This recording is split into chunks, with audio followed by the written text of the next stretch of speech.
Yes है ना, यूजिल Eugene ओनाइल है ना, इनका ये नेम है, थोड़ा ऑड है अकॉर्डिंग टू इंडियन एक्सेंट। चलो ठीक है, यूजिन ग्लेडसन ओनाइल, अक्टूबर 16 1888, नवंबर 27 1953, ये इनका लाइफ स्पैन है। was an American playwright. His poetic title play were among the first to introduce into the US of drama techniques of realism. Realism में ये बहुत बड़े फिगर हैं। Earlier association associated with Chekhov, कौन Chekhov? Anton Chekhov. फिर देखें, earlier associated with Chekhov, Ibsen, Ibsen कौन? Henrik Ibsen, and Strindberg, John Augustus Strindberg, ये भी आपको पढ़ने हुए आएंगे। The tragedies Long Day's Journey Into Night is often including on list of the finest US play in 20th century. Yes. फिर क्या होता है? ये इनका एक वर्क है, including on list of the finest US play in 20th century. चलिए फिलहाल में हम इतना समझे। अमेरिकन प्ले राइट है, 1888 to 53 life span, Chekhov, Ibsen और स्टिंग बर्ड्स के साथ में इन्होंने काम किया। ये इनका फाइनेस्ट वर्क है एक। अलोंग साइड, हाँ, Long Day's Journey Into, alongside, दूसरी तरफ टेनेसी विलियमसन, ये most important figure. Streetcar named desire and Arthur Miller's death of a salesman. Williamson का स्ट्रीट कार्ड नेम डिजायर और आर्थर मिलर का death of a salesman, दो work याद रखना। अच्छा, इनका भी एक वर्क है एमए के सिलेबस में है, वो हम बाद में देखेंगे। He was awarded the 1936 Nobel prize in literature. 1936 में इन्हें नोबेल प्राइज मिला। O'Neill is also the only playwright to win the पूर Pulitzer prize of drama. World में अकेला ऐसा राइटर है ये जिसने 4 पुलित्जर प्राइज जीते। हाँ हाँ, रॉबर्ट फ्रॉस्ट को भी मिले थे लेकिन 4 नहीं है, ये 1 अकेले ही है, ये ओनली प्ले राइट हो सकता है। ठीक है, फिर देखें, O'Neill's plays were among the first of to include speeches in American English vernacular and involve characters on the fringes of society. Basically ये सोसाइटी पे लिखते थे। सोसाइटी के फ्रिंग्स होना मतलब सोसाइटी में जो जो कुछ क्रिस्पी होता है ना, वो material. They struggle to maintain their hopes and aspiration, ये अपनी आशाएं और अपनी इच्छाएं मेंटेन करके रखते थे, but ultimately slide into disillusion and despair of his very few comedy. Comedy के फील्ड में ने बहुत कुछ कम लिखा है। Only one is well known, सिर्फ एक ही जो ज्यादा जानी जाती है, अ वाइल्डरनेस, मतलब थे जानवरपन। हाँ, वाइल्डरनेस मतलब जंगलीपना। हाँ, ठीक है, अपन जन्नती आ भरते ना, आह, तो ये ने भी लिखा है आह जानवरपन। Nearly all of his other plays involve some degrees of tragedy and personal pessimism। देखो, ऑप्टिमिज्म मतलब होता है आशावादी, लेकिन पेसिमिज्म मतलब होता है निराशावादी। इनने जो भी वर्क लिखे हैं उनमें थोड़ी सी निराशा भरी हुई है। हाँ, हमने वो जो दिखाया था ना, ग्रेट डिप्रेशन वाली वो लड़की वाली कहानी, इन्हीं का वर्क है वो, जिसमें वो फीडिंग कराती है एक एज्ड बंदे को। ठीक, चलो आगे देखें। Early life. O'Neill was born on 1888 ना October 1688 in a hotel, the Barrett House, the Broadway, 43rd Street on the Longcrest Square, New York city. कहने का मतलब ये पता होना चाहिए भैया न्यूयॉर्क सिटी में हुए थे, बस। Dedicated there the sites of the occupied in the 55th Broadway, नहीं है जरूरत। Okay, Goa, Goa, Goa. He was son of Irish emigrant actor. ये बच्चे किसके थे? हाँ, एक आयरिश एमिग्रेंट एक्टर है, जेम्स ओ नील। काफी स्मार्ट थे पप्पा, ठीक है ना, पप्पा का स्मार्ट बच्चा। ठीक, ये इनके बचपन की फोटो। अच्छा, किसी एक्टर का लका है तो फोटो तो खींचनी है बचपन की, अपनी तो अपनी नहीं मिलती। मम्मी का नाम Mary Ellen Quinlan, who is also Irish descent. His father suffered from alcoholism. इनके पापा दारू पी के निपट लिए। हाँ, his mother from an addiction to morphine. लो भैया, पापा पियते, मम्मी भी नशा करती। मॉर्फिन मतलब ऐसा ही होता है ये भी। ठीक है, देखो एक बात सही है, जिसने बचपन से दुख देखे, सीधी सी बात है, वो उसकी कहानियों में दर्द होगा। Prescribed to believe the pain of the difficult birth of Eugene, who was her third son, है ना। इनका जो बचपन है बड़ा दर्द भरा है, ये तीसरे बच्चे थे। Because of his father was often on tour with the theatrical company, accompanied by the Eugene mother. In 1831 was sent in St. Aloysius Academy of Boys. इनकी मम्मी इनको कहाँ भेज देती हैं? यहाँ पढ़ने। A Catholic Broadway school in the Riverdale section of Bronx.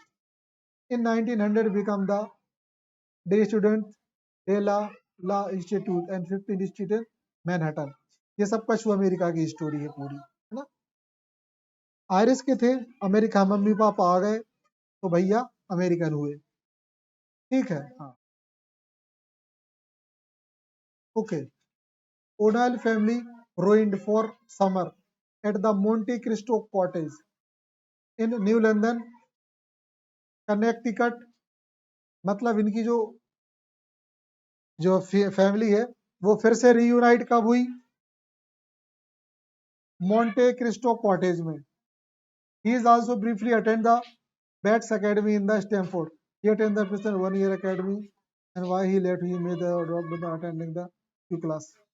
इनने एक स्कूल में नाम लिखवाया, फिर जल्दी इनने भाग लिया, वजह ज्यादा दिन नहीं टिक पाए। He may have been dropped that attending the class has been suspended the conduct of violation।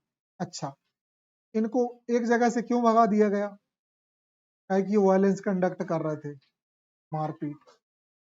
हाँ, और ब्रेकिंग अ विंडो, और उन्होंने खिड़की तोड़ दी थी, तो एक स्कूल में से इनको यहाँ से इसलिए भगा दिया। According to more concrete but possibility apocryphal account, because of he throw a beer bottle into the window of professor, है ना, वुडरो विल्सन।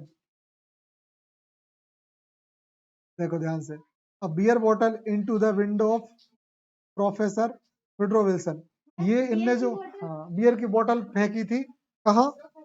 हाँ, the future president of the United states. हाँ, है ना, नहीं लग पाई, कांच टूटा खिड़की का।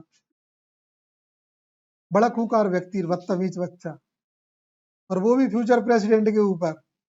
ये थे वुडरो विल्सन, पॉलिटिशियन, है ना, उस समय के। होता है गुस्सा। ओनाइल spent several years to sea, during which the suffering from depression, alcoholism and despair। है ना। Despite this he had a deep love for the sea, उनको समंदर से गहरा प्रेम था।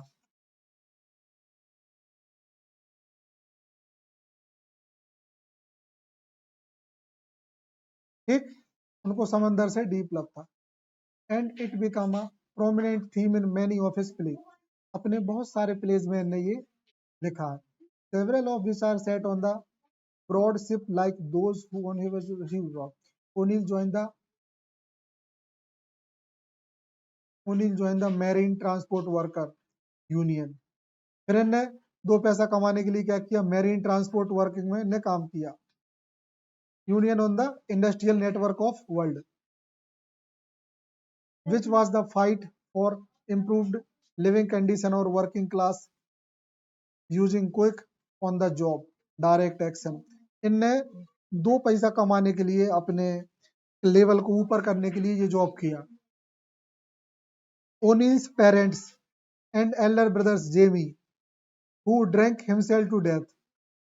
इनका भैया भी दारू पी के ही मरा था, बड़ा भैया 45 साल की एज में। हाँ, died within the 3 year of one another, not long after he had begun to make his mark in the theater. तो देखो क्या कहते हैं, died within 3 year of one another, और 3 साल के अंदर उनका दूसरा भाई चला गया। Not long he had begun, इसके बाद ये make his mark in the theatre, और इसकी वजह से ये लंबे समय तक थिएटर में अपनी जगह नहीं बना पाए, क्योंकि एक के बाद एक फैमिली के लोग मर रहे हैं, है ना। क्या पता जी कैसे बच गए। अब हम बात करें इनके कैरियर की।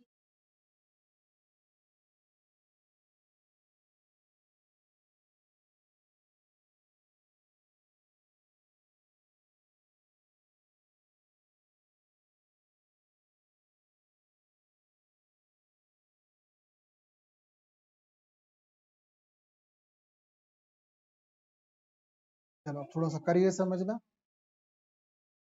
After his experience in 1912 and 13, a sanatorium where he was recovering a tuberculosis, इन भैया को भी टीबी हो गया था।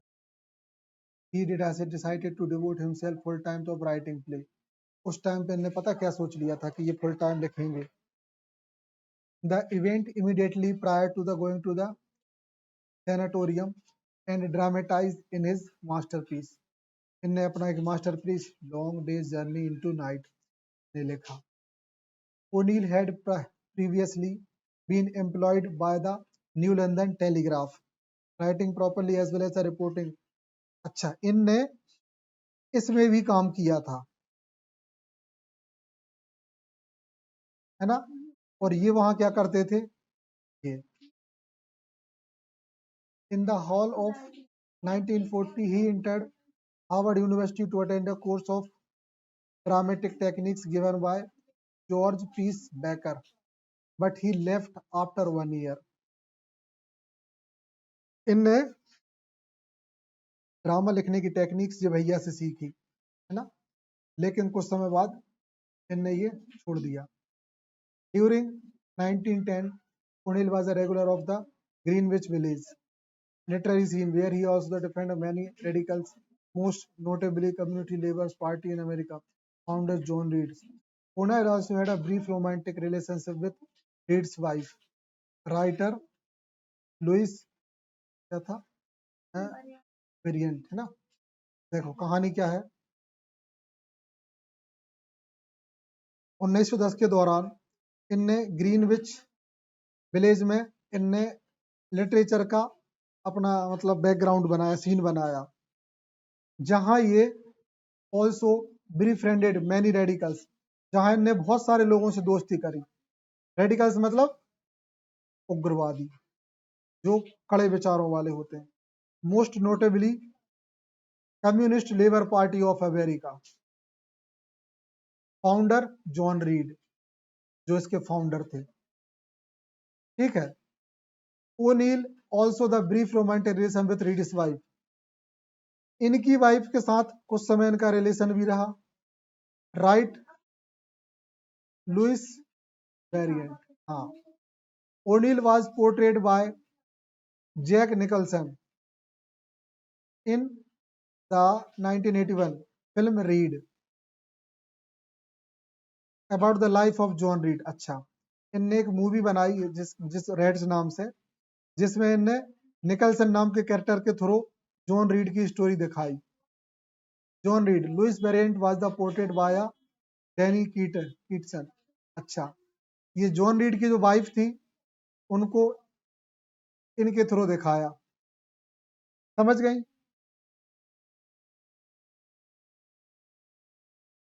बिल्कुल, ये फिल्म में ये इनने रोल किया, और जॉन जो रीड का रोल इनने प्ले किया। ठीक। His involvement with the Provincetown player began to the mid-century. Tanny Carlin reports the O'Neill arrived in the summer in the Provincetown with the trunk full of play. But was the exaggeration? Susan Gaspel described the virtual नहीं, काम का नहीं है, इतना काम का नहीं।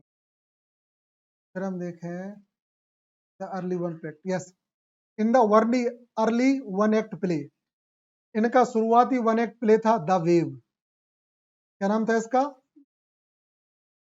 Written in 1931, O'Neill first explored the darker theme. पहली बार इनने डार्कर थीम का यूज किया। डार्कर थीम वो होती है जहां दुख दर्द भयंकर भरा होता है। समझे? हाँ। फिर देखें that he later revered on her focus on the bothered world of the live and prostitutes. इसके बाद इनने जो क्या किया, थोड़ा सा प्रोस्टिट्यूट के जीवन को दिखाया, which also play the role in some 14 in his later play. अच्छा, शानदार बात यह है कि इनके बहुत सारे प्ले में इनने खुद भी ये प्रोस्टिट्यूट का रोल प्ले किया था। फीमेल मतलब वैश्या हुई होती है। ठीक है, हाँ। तो in the particular memories include the birth of the infant into the world in prostitution at the time such themes constituted a huge innovation. अच्छा, इनने ये जो लिखना शुरू किया ये उस समय का बहुत बड़ी इनोवेशन थी कि प्रोस्टिट्यूट के बारे में कोई लिख रहा है। as this side of life had never before been presented such with such success, है ना। और इसके बाद इनकी लाइफ ने नेवर बिफोर द सीन, इस चीज से पहले इनने कभी सक्सेस नहीं देखी थी, है ना। ये इनका पहला सक्सेस था। ये खुद भी प्ले करने लगे, मतलब प्ले में रोल करते थे। ठीक है, चल।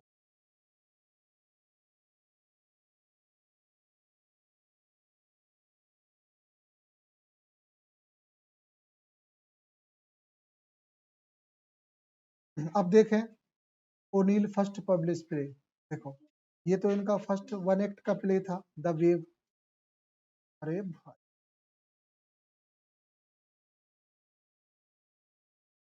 देखो ये जो था ये तो इनका फर्स्ट प्ले था, वन एक्ट प्ले। अब हम बात करें फर्स्ट पब्लिश प्ले की, तो वो था बियॉन्ड द हॉरिजन। ठीक है, और 1920 में उन्हें इसी वर्क के लिए पुलित्जर प्राइज मिला। कब? 1920 में। फिर देख लें emperor of Jones in the Berlin. आगे बढ़े, देखो फर्स्ट पुलित्जर, फिर second Pulitzer desire under the elms, third Pulitzer, नहीं ये फोर्थ होगा, ये थर्ड इनमें से कहीं किसी को मिला होगा शायद, छोड़ो। फिर आगे बात करें, O'Neill was elected of American philosophical society के लिए जो 1935 में सेलेक्ट हुए, और 1936 में इन्हें नोबेल प्राइज मिला लिटरेचर का, है ना। इससे पहले ये नॉमिनेटेड कई बार हो चुके थे, लेकिन इन्हें मिला अब जाके था। ठीक। After 10 years was Neill now renowned play The Iceman comet was produced in 1946. The follow the moon of the Miss Begotten.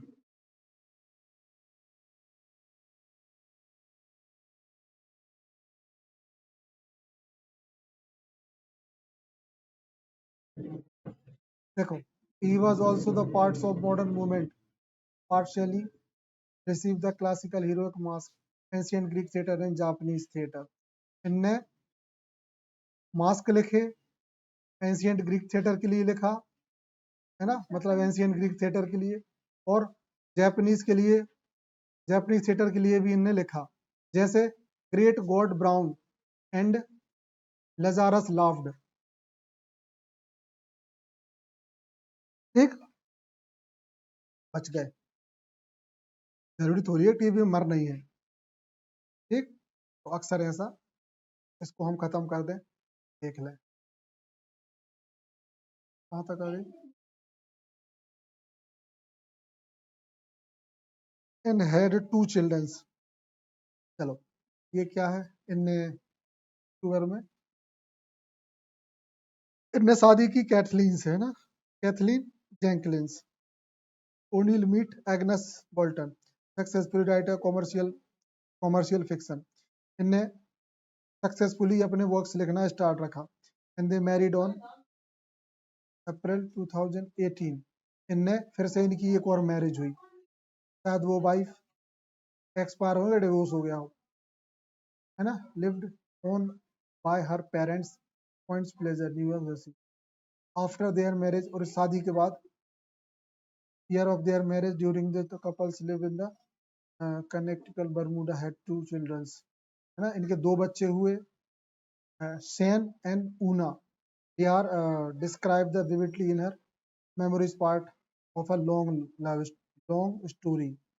They divorced on July 2nd 29। ये जो सेकंड वाइफ थी, इससे भी डिवोर्स हो गया, है ना। हाँ, इसके भी दो बच्चे थे, Boulton and abundant Boulton and the children, है ना। इनने अपनी उस सेकंड वाइफ को भी छोड़ दिया। बच्चे या तो मम्मी के या पापा के पास रहने का सिस्टम होता था। For the actress Carlotta Monterey San Francisco, Carlotta married less than months after the official divorce of previous wife। अच्छा, फिर इनसे शादी की थी इनने, थर्ड। ठीक है,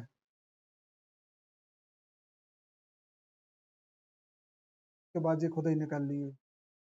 ठीक है, चलो ऐसा करते हैं, वो अपन बाद में ही करते हैं ना, थोड़ा ही सा बचा अब तो ये। ठीक।